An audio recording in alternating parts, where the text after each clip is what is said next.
statistician Dani Bolyard. We have the same question. What are the best investments we can make in creating more and better paying jobs in Washington State? And first of all, the first thing that always comes to my mind is whether it's constitutional or not. There is a reason that our governments were given limits on what they could do. The rest was left to us. That's the way it's written at the federal level and at the state level.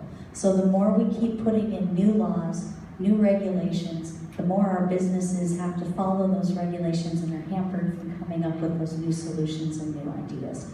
So again, I want to go back to what is constitutional, what is the authority of the state to do some of these things. Then when we find those things that are constitutional and within our authority, then we begin at looking at some of those solutions.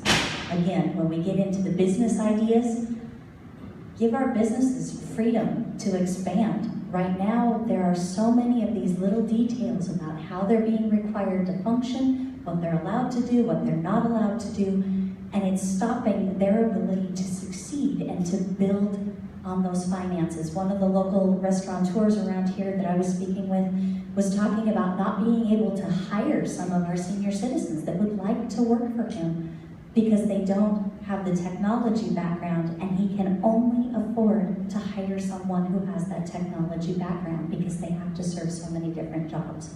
If we start reducing some of the regulations, which include some of the minimum wage requirements, which include L&I problems, which include workers' compensation problems, that some of these things we can begin to free up our businesses so they are able to add new jobs, not necessarily our government.